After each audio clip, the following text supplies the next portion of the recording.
जय श्री गणेश, जय सरस्वती माता। आज का विषय दशहरा। दशहरा यानी अधर्म के ऊपर धर्म का और असत्य पर सत्य का, बुराई के ऊपर अच्छाई की जीत। इसके लिए दशहरा मनाया जाता है। दशहरे के दिन रावण का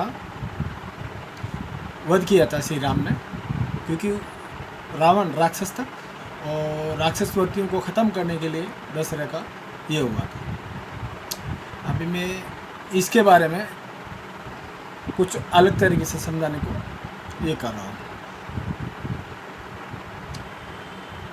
कैसा है इस दुनिया के अंदर मानव और दानवों को पाताल लोक दिया था यानी राक्षस, और मानवों को पृथ्वी के ऊपर रहने के लिए ये था। तो कैसा हो गया कि मानव तो पाताल में जा नहीं सकते थे, दानव जब कभी भी सक्षम होते या गलत काम करना या पाप कर्म करना है तो पृथ्वी के ऊपर आ जाते थे। ऐसा करते करते रावण के राज तक वगैरह बहुत कुछ बढ़ते गए। जब रावण का वध हुआ, श्री राम ने वध किया था। वध करने के बाद में कई रामायण, जैसे तुलसीकृत रामायण है, वैसे और वाल्मीकि रामायण है, एक तमिल की रामायण है, ऐसे कई रामायण के अंदर अलग अलग उल्लेख है। रावण मृत्यु के बाद जैन धर्म के आधार से वो अभी नरक के अंदर है, और इनका जैन धर्म के लोगों के हिसाब से उनका तीर्थंकर आने वाला जो तीर्थंकर है रावण ही होगा। वैसे रामायण के कई आधार के ऊपर जब रावण मारा गया था, उसके बाद उसी समय जब मंदोदरी सती होने को उद्यत हुई, उसी समय राम ने मंदोदरी को समझाया था कि विभीषण को संभालने वाला कोई नहीं है, इसके लिए तुम राजनीति के अंदर महारत है और तुम्हें जो भी है तुम्हारा सतीत्व कायम रहेगा। इसके लिए मैं तुम्हारे को वरदान देता हूँ, तुम्हें सतीत्व के अंदर गिना जाएगा। इसके लिए तू सत्यवती के हिसाब से मानी जाएंगी और उचित नारी के हिसाब से तेरा मान बढ़ेगा। ऐसा करके वरदान दे करके और विभीषण के साथ उनका हाथ मिलाना करके राम जी अपने अपने काम में लग गए थे। जब रावण मर जाता है तो कैसा रहता है, राजगद्दी खाली नहीं होनी चाहिए। तो राजगद्दी खाली होने के कारण नहीं होनी चाहिए, इसके लिए तुरंत अन्वय ने मिल करके विभीषण को और राम जी ने मिलकर उनको राजा, श्रीलंका का राजा घोषित कर दिया था। लंका के राजा विभीषण बन गए। तो जिस समय रावण मरा था उस समय लोग जो रावण के हितैषी थे इधर उधर भागने लगे। क्यों? क्यों उनको लग गया, कई लोग पाताल लोक के अंदर चल गए, कई इधर उधर भागने लगे। क्यों लगे? कि उनको मालूम हो गया कि रावण मर गया तो अपने को मारने वाले। ऐसा करके वो तितर बितर हो गए, वो भागने लगे। जब विभीषण को मालूम गिरा कि भाई ये मेरे जो लोग हैं, राक्षस लोग हैं, इधर उधर भाग रहे हैं, यदि वो भाग गए तो मैं राज किसके ऊपर करूँगा। तो ऐसा करके विभीषण के जो हितैषी लोग हैं सब मिल करके उन्होंने बड़ी मेहनत से सभी लोगों को वापस इकट्ठा किया। जो वो लोग इधर उधर भाग गए उनको बुला करके, उनको विश्वास दिला करके, वो उनको सही तरह से समझा करके लंका के अंदर वापस बुलाया। ऐसा करते करते कालांतर के अंदर 1 साल लग गया। क्यों? कि वो जो विभीषण को नया राज दरबार जमाना था और लोग तितर बितर हो रहे थे, उनको सब संरक्षित करने के लिए कम से कम उसको मेहनत करते करते 1 साल हो गया। और इधर उस रावण जो मारा था उस स्थिति को भूल गया था। क्यों? कि उस समय उसको राज्याभिषेक कर दिया था, राजा की गद्दी खाली नहीं होती थी। तो इधर जो नागलोक के लोग हैं रावण को तांत्रिक वेदों का ज्ञाता समझते थे। वो तांत्रिक विद्याओं का बहुत बड़ा ज्ञाता होने के कारण उनको समझा कि आज नहीं तो कल वापस जीवित होगा या अपन तांत्रिक विद्याओं से इनको वापस जीवित करेंगे। तो उन्होंने एक मिट्टी की जो ये पत्थर की जो शिलालेख की जो पेटी है, बहुत बड़ी पेटी बना करके उसके अंदर पैक कर करके एक गुफा के अंदर रख दिया रावण को, कि बाद में अपन इसको जिंदा करेंगे। ऐसा करके चलता रहा। और इधर विभीषण का 1 साल बीत गया। 1 साल बीतने के बाद में उसको याद में आया कि अपने भाई का अपना दाह संस्कार नहीं किया। तो उनके मंत्रीगण और उनके अनुयायी और मंदोदरी से सबसे सलाह करके कि जो हो गया वो हो गया। आज 1 साल बीत गया और आज समझ लो जिस दिन दशहरा था आने वाला दसरा, 2-4 दिन का दसरा आने वाला था। तो दसरे के दिन, जिस दिन रावण को मारा गया था, उसी दिन उसका पुतला बना करके उसका दाह संस्कार कर दीजिए। दाह संस्कार करके जो भी कार्यक्रम करना है आप कर सकते हैं। ऐसा करके विभीषण को, जो उनके अनुयायियों और पंडितों के बोलने से काम किया, विभीषण ने ये दसरा क्यों मनाया जाता है, कब से जलाया जाता है, ये उसी दिन से, जिस दिन से विभीषण ने रावण का पुतला बना करके जलाया था। क्योंकि ओरिजिनल में रावण मिला ही नहीं था उनको, जो नागलोक के लोगों ने ले जाके गुफा के अंदर पैक कर दिया था, तो रावण मिला नहीं, ओरिजिनल बॉडी मिली नहीं थी। तो इसके लिए विभीषण के सामने कोई दूसरा रास्ता नहीं था, तो उसके हिसाब से रावण का पुतला बना के जलाया और उसके दाह संस्कार करके ये कार्यक्रम किए थे। अभी सोचने वाली बात है, 1 साल बाद में रावण को जला करके ये काम हुआ। तो तब से लेकर के आज तक रावण को हर साल दसरे के दिन जलाया जाता है, और जलाना वाजिब है, क्योंकि राम ने विजय प्राप्त की थी, जो अधर्म के ऊपर विजय प्राप्त की, असत्य के ऊपर विजय प्राप्त की, बुराइयों पर विजय प्राप्त की। यानी सत्य का प्रतीक रावण को, रावण की विजय के ऊपर माना जाता है। यानी दहन के ऊपर लोगों ने हिंदू धर्म के अंदर आज दशहरा करके वो त्यौहार मनाया जा रहा है। तो इधर रावण जब मर गया, वैसे शास्त्रों के हिसाब से कई जगह कुछ भी लिखा हुआ है रावण के अंदर कि रावण द्वापर के अंदर भी पैदा हुआ था, और उनको, रावण को, सनत कुमार को श्राप दा कि पृथ्वी के ऊपर 4 जन्म लेकर के, 4 जन्म लेने के बाद ही तेरा जो भगवान राम, जो भगवान उद्धार करेंगे, तभी जाके वापस तुम पार्षद बनेंगे। जय और विजय ये दोनों पार्षद थे, उन्हीं को ये श्राप था। तो उसके हिसाब से द्वापर तक रावण जन्म लेकर के और उसका उद्धार क्योंकि भगवान कृष्ण के द्वारा होते गया। रावण उधर वापस पार्षद बन गया, भगवान का, विष्णु का पार्षद बन गया। क्यों? कि उसका जो श्राप था, श्राप की सीमा खत्म हो गई थी। सीमा खत्म होने के बाद में रावण के बारे में कई लोगों का कहना है कि अभी वो नरक भोग रहा है, क्योंकि बहुत पाप किया। पाप तो किया था, बात सही है, लेकिन जब भगवान के द्वारा उद्धार हो जाता तो वो पाप मोक्ष में बदल जाता है। और वैसे जैन धर्म के हिसाब से अलग है, क्योंकि वो नरक भोग रहा है, और आने वाले दिनों के अंदर उसके जब नरक भोग पूरे हो जाएंगे, तब वो जैन धर्म के अंदर जो अभी जो नया तीर्थंकर आने वाला, वो रावण ही होगा। तो ऐसा बहुत मत है उसके बारे में।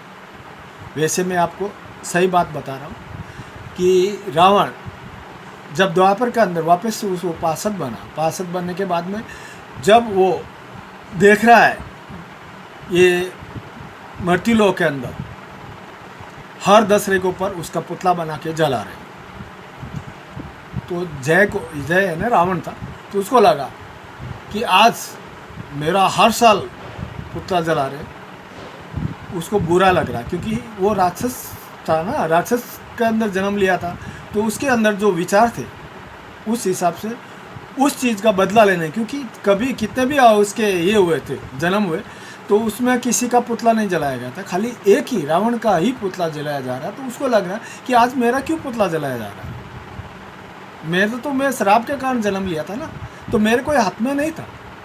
फिर भी ये लोग, हिंदू लोग, मेरा जन्म, ये मेरा या सनातनी लोग मेरा पुतला जला करके मेरे ऊपर उत्सव मना रहे। तो कालांतर के अंदर, कलयुग के अंदर कैसा हुआ कि एक धर्म पैदा हुआ। उस धर्म में उनका मेन मुख्य, जो छोटी उम्र के अंदर गुफा के अंदर तपस्या करने लगे। तब 12 साल की तपस्या करने के बाद में जब भगवान प्रसन्न हो गए, तो भगवान परीक्षा लेने को जा रहे थे। उसी समय जो रावण पार्षद बना हुआ है, उसी ने भगवान को बोला, भगवान आप उसकी परीक्षा लेने क्यों जा रहे हैं? मैं जाता हूँ ना, यदि वो मेरे सामने, मेरे ऊपर से यदि वो सफल हो गया, तो फिर आप मिलिए उसको। पहले डायरेक्ट जाके मिलने की ज़रूरत नहीं है, मैं जाके खुद परीक्षा ले लेता हूँ। तो भगवान का जो पार्षद है, जो रावण जय जो पार्षद है, वो गया उस गुफा के अंदर, उस विशिष्ट धर्म के उस अनुयायी से मिलने के बाद में उसको बोले, मैं तुम्हारे ऊपर पसंद हूँ। तो उन्होंने बोला, भाई पसंद तो ठीक है, लेकिन कुछ मुझे ये करके दो ताकि मैं लोगों को सबूत के तौर पे बता सकूं। तो उन्होंने क्या बोला कि ऐसा कर, मैं तेरे को एक शास्त्र के बारे में बता दो, उस शास्त्र का तुम लिखा करो। तो उसको लिखना नहीं आता था, उस जो अनुयायी को लिखना नहीं आता था, तो इसके लिए वो बोले ठीक है, मेरे को जो भी है सुना दो। तो रोज गुफा के अंदर जो देवदूत है, जो दूत बन के आया था रावण, जो जय था, वही वो गुफा के अंदर वो पूरा समझाते गया। वो जो उपदेश था पूरा गीता का था। तो वो जो गुफा पर सुना था, वो सुबह जब वापस सुनने के बाद में वो जो अनुयायी है विशेष धर्म के, वो बाहर जा कर के अपने लोगों को सुनाता था। जो अपने लोग वो थे 72 लोग थे लिखने वाले, बोलते थे एक जन, और 72 लोग लिखते थे। ऐसा करते थे, वो पूरा शास्त्र पूरा हो गया। वो शास्त्र पूरा होने के बाद जब, क्योंकि कलयुग का ख़त्म होना, तो उसके लिए कलयुग का ख़त्म कब होगा कि जब सनातन धर्म पूर्ण ख़त्म होगा। उसके लिए कई आधार बनाए गए थे, उसी में से एक आधार यही धर्म का, जो कई देशों के अंदर आज स्थित है। इस धर्म के लोग कई लोग आज, वो एक छोटा सा बात समझ लो कि जो पहले दानव और मानव, जैसे वो दानव रूपी धर्म है आज, वो धर्म जो कलयुग के अंदर सनातन को ख़त्म करने के लिए चला। सनातन धर्म या दूसरे धर्मों को, किसी भी धर्म को ख़त्म करने का एक बीड़ा उठा के चल रहा है। तो उसके अंदर भी 72 जो लोग लिखते थे, 72 के दिमाग अलग अलग थे, अलग अलग विचारों से लिखते थे। तो जो देवदूत बन के आया था रावण, देवदूत बन के, उसको दिमाग में यही आया कि मैं मेरा बदला, जो पुतला जला रहे उससे कैसे लो। तो उनके दिमाग में, हर एक के दिमाग में बैठ करके वो जो गीता का उपदेश लिखवाया था, जो एक पुराण लिखाया था, उस पुराण के हिसाब से उनका अनुसरण है। वो जो डिटेल समझा करके, जो जिसके हदें रहती है, वो हदों के अंदर जो कैसे कौन सा काम कैसे करना, उसके अंदर उन्होंने गलत लिखाना चालू किया। गलत लिखाना यानी पाप कर्म, ये दूसरे धर्म को लोगों को अपने साथ कन्वर्ट करना, या जो नहीं होता उसको मार डालना, और किसी का जो भी है लूट करके या कुछ गलत करके पाप कर्मों में लीन। यानी देखो, इनका खाना पीना सब राक्षसी वर्ती का है, क्योंकि सनातन धर्म के अंदर कभी खाना पीना गलत नहीं था। ये नहीं का हिसाब से कई सनातनियों द्वारा आज खाना पीना भी गलत हो रहा है, क्योंकि उनके साथ के मिलन से ये हो रहा है। तो जो देवदूत बन के आए थे, रावण ने लगा कि भी मेरा अभी बदला, तो क्योंकि पुतला जला रहे हैं तो उससे बदला लेना ज़रूरी है, क्योंकि ये धर्म को ख़त्म नहीं करेंगे तो कल की अवतार भी नहीं होगा। इसके लिए उसके दिमाग में ख़त्म करने का एक ही विचार आया। विचार आने से तो जो हदें लिखाए, हदों के अंदर टोटल गलत लिखाते गया। दूसरे धर्म के लोगों को कन्वर्ट करना, पाप कर्म करना, गलत करना, ऐसे कर्म निंदनीय कार्य, औरतों के ऊपर अत्याचार करना, क्योंकि वो जब ये नहीं करेंगे तो कल की अवतार भी नहीं होगा ना। इसके लिए ऐसे गलत कर्म लिखा करके पूरा गलत लिखाते गया। उसका अनुसरण, जो गीता उपदेश है, जो शास्त्र मेन शास्त्र है, उनका गलत नहीं है, वो गीता के उपदेश के हिसाब से है। लेकिन उसका अनुसरण करने के लिए जो हदें लिखाई गई है, जो उदाहरण दिखाए गए, जो तरीके समझाया गया जीने वगैरह रहने के, वो गलत थे। वो गलत और पाप कर्म से लीन थे, गलत कर्म से लीन थे। तो जो मैन अधिक जो मुख्य था धर्म का अनुयायी, तो उसने बोला भाई ये जो तुम करा रहे हो, जो लिखा रहे हो, ये इसके द्वारा जो भी कुछ काम होगा वो पाप कर्म से लीन होगा।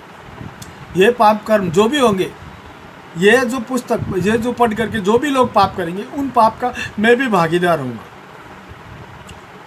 तो जो रावण रूपी जो जय आया हुआ था देवदूत बन करके, उसने बोला ऐसा करो, तुम उस कर्म से मुक्त हो सकते हो। तुम एक पीछे एक कागज़ है, जो लास्ट जो पैराग्राफ उसमें लिख दो, जो जैसा करेगा वो वैसा भरेगा। तो ये लोग लास्ट पैराग्राफ नहीं पढ़ते, जो जैसा करेंगे वो वैसा ही भरेगा, क्योंकि तुम जो गलत करेंगे तो गलत ही भरोगे, अच्छे कर्म नहीं करेंगे तो अच्छा कोई होगा ही नहीं तुम्हारा। इसके लिए तुम उस कर्म के अंदर, तुम गलत कर्मों के अंदर लीन रहेंगे। तो आज उस धर्म के अंदर उनके दिमाग में रावण सनातनियों से बदला लेने के लिए हर एक के दिमाग में बैठा है और पाप कर्म से लीन है और सनातनियों को ख़त्म करने के लिए, क्योंकि जब तक सनातन खत्म नहीं होगा तब तक, क्योंकि एक ही आदमी रह बसता है, उसका उद्धार करने के लिए कल की अवतार बताया है। तो ये एक साजिक है जो आज संत मंत पंथ ऐसे बहुत कुछ पड़े, अलग अलग धर्म हुए, क्योंकि एकता का बोध सनातन धर्म के अंदर नहीं है। विविधता के कारण ये टूट रहा है धर्म, और इसका बेनिफिट विशिष्ट धर्म वाले लेकर के इसका पतन कर रहे हैं। तो मेरा कहने का यही है, दशहरा जो है जो चालू हुआ उसका रावण का एक ही कारण है, और वही रावण आज हर एक दिमाग में शैतान रूपी राक्षसी रूपी जो गलत लोगों के, जो पाप कर्म लोगों के दिमाग में बैठा हुआ है, जो पाप कर्म करा के गलत कार्यों में लीन रह करके मांस मदिरा जो गलत खाना पीना कर करके ऐसे काम लोगों को भ्रष्ट कर रहा है, लोगों को गलत तरीक़ों से कन्वर्ट कर रहा है। ये जो काम चल रहा है सनातन को ख़त्म करने का काम है, और रावण सनातनियों से बदला ले रहा है। क्यों ले रहा है? उसका जो पुतला जला रहे उसके लिए बदला ले रहा है। इसके लिए मेरा कहना यही है कि दशहरा जो है बहुत अच्छा पर्व है, क्योंकि ये जो है अधर्म के ऊपर धर्म की जीत है, असत्य पर सत्य की जीत है, बुराई पर अच्छाई की जीत है। ये बात 100% सही है, लेकिन उस चीज़ को रावण नहीं समझता है, और वही रावण आज पाप कर्मों से लीन उन लोगों से सनातन धर्मों वालों से बदला लेकर के ख़त्म करने के पीछे चला है। ये जब तक सनातन धर्म ख़त्म नहीं होगा तब तक कल की अवतार भी नहीं है, क्योंकि कल की अवतार उस एक आदमी को बचाने के लिए जो सनातन धर्म के अंदर जो ईश्वर का सच्चा भक्त होगा उसको बचाने के लिए कल की अवतार बताया हुआ है। मेरा ये वीडियो उन सनातन लोगों के लिए